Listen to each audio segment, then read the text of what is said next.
जिस प्रकार सुख और दुख, प्रकाश और अंधेरा एक ही सिक्के के दो पहलू होते हैं, उसी प्रकार डर और ताकत भी एक ही सिक्के के दो पहलू होते हैं। अपने डर को ताकत में बदलो। भीड़ भाड़ से अलग होकर जब भी कोई इंसान अपने समय को अकेले में बिताता है, तभी उसके दिमाग में अनेक प्रकार की चिंताएं जन्म लेने लगती है। मनुष्य की प्रवृत्ति ही ऐसी है कि वह ज्यादातर समय नकारात्मक ही सोचता है। अपने लक्ष्य को कैसे प्राप्त करें, यह सोचने की जगह है। वह यह सोचते हैं कि अगर लक्ष्य पूरा नहीं हुआ तो मैं क्या करूंगा, और इस प्रकार की नकारात्मक विचारधारा के कारण जीवन परांत डर डर कर जीने लगते हैं। अगर पूरी बुद्धिमानी और सजगता के साथ इस डर को समझा जाए तो यही डर इंसान के पतन का कारण बनता है। ऐसा मनुष्य जो खुद पर संदेह करता है, खुद पर संदेह करता है, भला वह कैसे सफल हो सकता है। लेकिन बुद्धिमानी से अगर इस डर का उपयोग किया जाए तो यही डर उसकी सबसे बड़ी ताकत बन सकती है। केवल एक बार उसने खुद पर विश्वास किया होता तो उसे मालूम होता कि उसके डर में ही उसकी ताकत का रहस्य छुपा हुआ है। अपने डर को ताकत में बदलो, यह कहकर सन्यासी चुप हो गए और चुपचाप अपने कदमों पर ध्यान लगाते हुए जंगली घास पे से आगे बढ़ने लगे। संध्या का समय था। सन्यासी और एक लकड़हारा जंगल में से होकर गांव की तरफ निकल रहे थे। सन्यासी के यह शब्द लकड़हारे को कुछ समझ में नहीं आया। वह सोच रहा था कि डर में ताकत कैसे हो सकती है।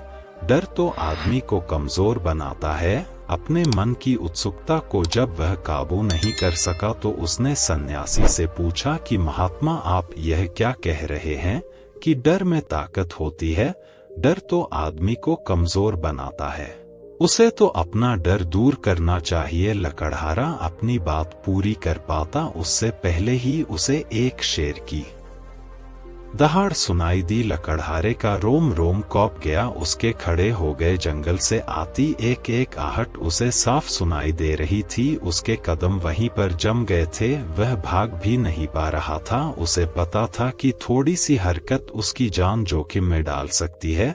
उसका दिल तो तेजी के साथ धड़क रहा था, लेकिन फिर भी वह अपनी सांसों पर काबू पाने का प्रयास कर रहा था। कुछ देर बाद जब खतरा टल गया तब सन्यासी ने कहना शुरू किया। सन्यासी ने कहा कि अभी जब तुम डरे हुए थे तो तुम्हारे शरीर का रोम रोज जाग गया था। जंगल से आ रही छोटी सी छोटी आहट पर भी तुम्हारा ध्यान लगा हुआ था। तो इस प्रकार अपने मन के डर के कारण तुम होश में आ पाए, तुम पूरा ध्यान लगा पाए। इससे पहले जब तक तुम्हें शेर की दहाड़ सुनाई नहीं दी थी तब तक तुम अपने विचारों में खोए हुए थे, लेकिन जैसे ही तुम्हें शेर की दहाड़ सुनाई दी वैसे ही तुम्हारे साथ चार गायब होकर हम वर्तमान में उपस्थित हो गए थे। यदि तुम्हें अभी शेर से बचकर भागना होता या फिर उससे लड़ना होता तो तुम्हें अपने शरीर की वह क्षमता देखने को मिलती जो आज तक जीवन में तुमने खुद भी महसूस नहीं की होगी। जब कोई कुत्ता तुम्हारे पीछे दौड़ता है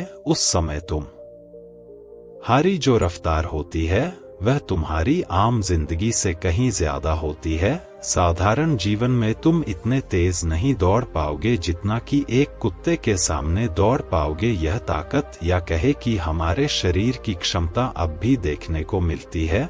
जब हमारा मन डर में होता है, किसी डरावनी परिस्थिति में हमारा मस्तिष्क और हमारा शरीर अपने उच्चतम श्रेणी में काम करता है। जो काम तुम जिंदगी में नहीं कर पाते वह तुम्हें डराकर कराया जा सकता है। यहाँ पर भी तुम्हें डर का एहसास होता है, वहीं पर तुम्हारी इंद्रियां पूर्ण रूप से सक्रिय हो जाती है। तुम्हारे कानों की सुनने की क्षमता तेज हो जाती है, दृष्टि एकटक हो जाती है, सक्रियता बढ़ जाती है, और जैसे जैसे वह डर खत्म होता है वैसे वैसे तुम सुप्त अवस्था में चले जाते हो। तुम सो जाते हो और तुम्हारी इंद्रिय फिर से आराम की स्थिति में चली जाती है। लकड़हारे से कहना जारी रखा कि परीक्षा से एक दिन पहले जो याद करने की तुम्हारी गति होती है वह साधारण याद करने की क्षमता से कहीं तेज होती है। सिर्फ एक बार याद किया हुआ तुम्हें परीक्षा के समय याद रह जाता है और तुम जानते हो कि यह सब परीक्षा के डर से ही होता है। इसीलिए डर को दूर करने की जगह इंसान को यह सोचना चाहिए कि वह अपने डर को ताकत कैसे बना सकती है। जिस प्रकार सुख और दुख, प्रकाश और अंधेरा एक ही सिक्के के दो पहलू होते हैं, उसी प्रकार डर और ताकत भी एक ही सिक्के के दो पहलू होते हैं। जिस प्रकार रोशनी के बिना अंधेरा पूर्ण नहीं होता, सुख के बिना दुख पूर्ण नहीं होता, उसी प्रकार डर के बिना ताकत का भी कोई महत्व नहीं है। लकड़हारा सन्यासी के ज्ञान से बहुत प्रभावित हुआ और उनके चरणों में नतमस्तक हो गया और उनसे पूछा कि महात्मा, अंधेरे को तो दिया जलाकर रोशनी से भरा जा सकता है, लेकिन अपने डर को ताकत में कैसे बदले, इसके लिए कोई उपाय बताएं। इस पर सन्यासी ने कहा कि डर दो प्रकार के होते हैं, सबसे पहला मानसिक डर और दूसरा शारीरिक डर। सन्यासी ने लकड़हारे को समझाते हुए कहना शुरू किया कि मान लो तुम्हें जंगल से होकर गुजरना है और अचानक तुम पाते हो कि तुम्हारे मन में शेर का ख्याल आ गया। अभी तक प्रत्यक्ष रूप में शेर तुम्हारे सामने नहीं आया है, ना ही उसकी सुनाई दी है, मतलब दूर दूर तक कोई अंदेशा नहीं है कि जंगल में शेर मौजूद है,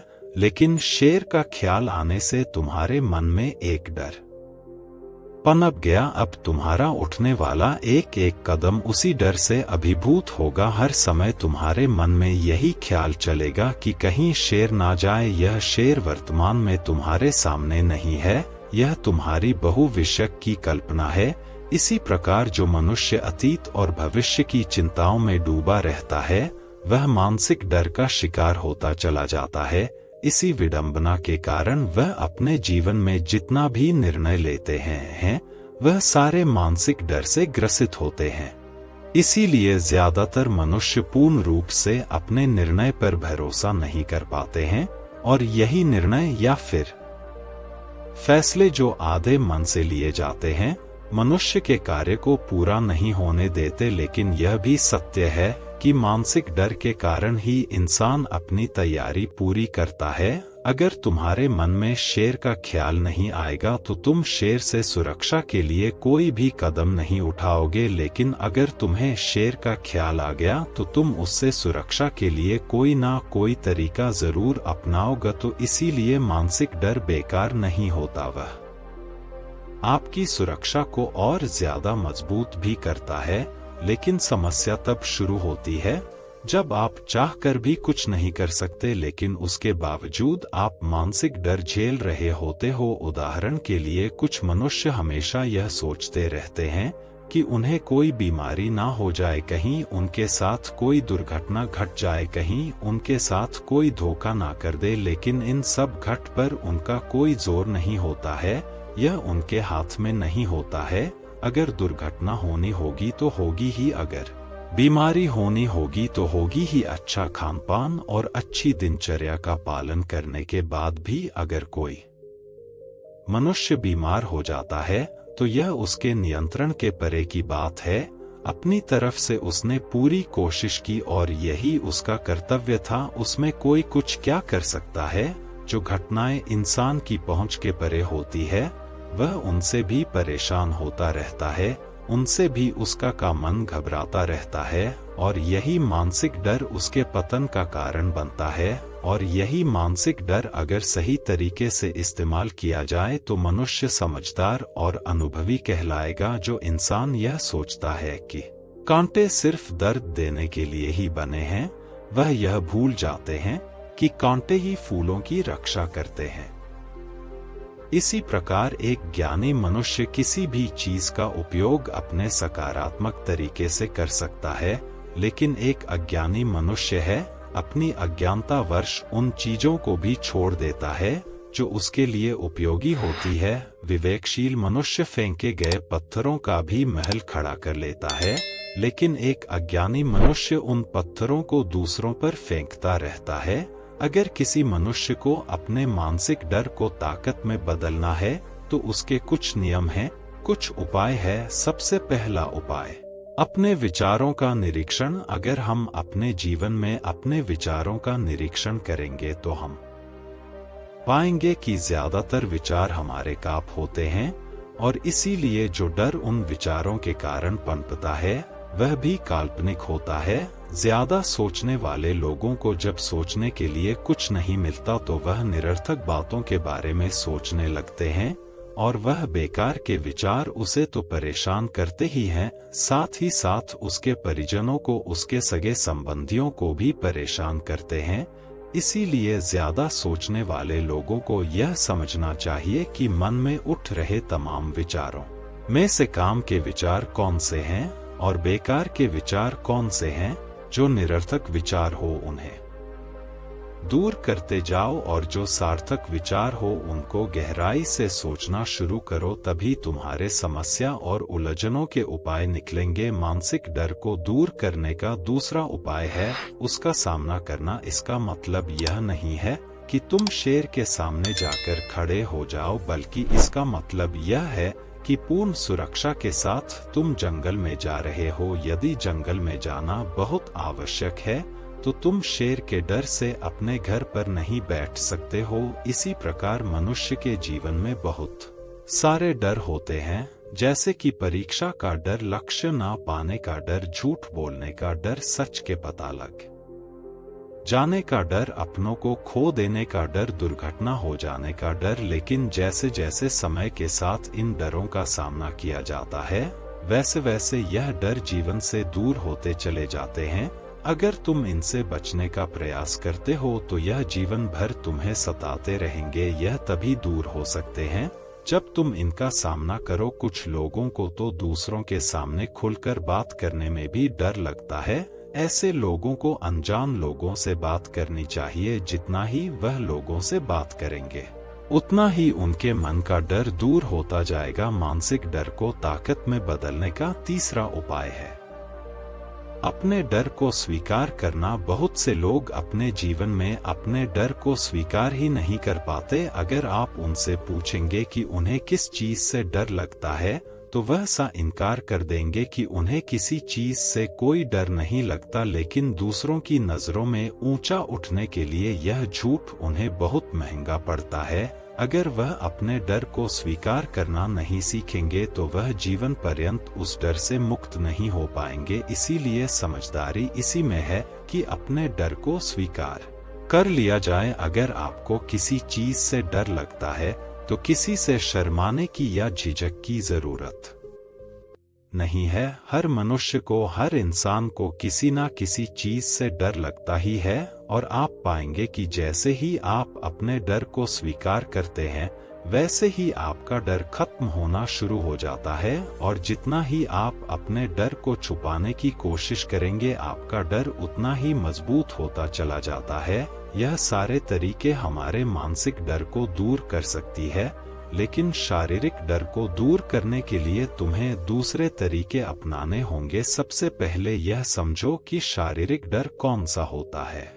मान लो तुम किसी जंगल से गुजर रहे हो और अचानक तुम्हारे सामने शेर आ जाता है। तुमने पहले नहीं सोचा था कि शेर तुम्हारे सामने आ सकता है, लेकिन जब वह तुम्हारे सामने आता है तो तुम्हारी सारी शारीरिक गतिविधि या शिथिल हो जाती है, तुम्हारी सांसें अटक जाती है, मस्तिष्क काम करना बंद कर देता है और तुम्हारा दिल तेजी के साथ धड़कने लगता है। तो इसीलिए जब बिन सोची बात हमारे साथ घटित होती है तो हमारा शरीर उस डर को महसूस कर पाता है और वही सारी रिस्क डर कहलाता है। ऐसे समय में शारीरिक डर को दूर करने के कुछ उपाय है, कुछ तरीके हैं। सबसे पहला उपाय तो यही है कि अपने ऊपर संयम रखें। जब किसी मनुष्य के साथ बिन सोची बात घटती है तो सबसे पहले उसका संयम टूट जाता है, और संयम टूटने के साथ उसका मस्तिष्क काम करना बंद कर देता है, और इसी वजह से सोचने और समझने की प्रक्रिया भी रुक जाती है, क्योंकि हमारा शरीर उसी प्रकार कार्य करेगा जिस प्रकार हमारा मस्तिष्क उसे निर्देश देगा। अगर मस्तिष्क की सोचने समझने की शक्ति खत्म हो गई तो हमारा शरीर भी शिथिल हो जाता है। तो इसीलिए अगर कठिन समय में मनुष्य अपने ऊपर संयम रखता है तो उसका मस्तिष्क सही तरीके से काम करता है और वह सही निर्णय लेकर उस परिस्थिति से तत्काल बाहर आ सकता है। यहाँ पर दूसरा उपाय समझने का यह है कि जीवन में कुछ भी घटित हो सकता है, जीवन बड़ा चमत्कारिक होता है, वह हमारी सोच के अनुरूप नहीं चलता बल्कि उसमें कुछ भी हो सकता है और यही जीवन की खूबसूरती होती है। अगर आपको आज ही पता चल जाए कि आने वाले 7 साल तक आप क्या कर पाएंगे तो आपके जीवन में से रुचि खत्म हो जाएगी, लेकिन अगर जीवन एक रहस्यमयी किताब की तरह बना रहेगा तो आप अपने जीवन से कभी नहीं थक, आपका जीवन आपको आश्चर्यचकित करता रहेगा। इसीलिए यह समझो कि जीवन में कुछ भी घटित हो सकता है, तुम्हारी सोच से परे भी घटित हो सकता है। इसीलिए कुछ अनुमान मत लगा लेना। इसी सोच को लेकर सन्यासी ने अपनी बात खत्म करते हुए कहा कि इन तरीकों से तुम अपने मानसिक और शारीरिक डर को दूर कर सकते हो और आनंद से भरा हुआ जीवन जी सकते हो। दोस्तों, अगर आपको हमारी वीडियो अच्छी लगी हो तो वीडियो को लाइक करें और आपके दोस्तों के पास शेयर करें और साथ ही चैनल को सब्सक्राइब करें। धन्यवाद।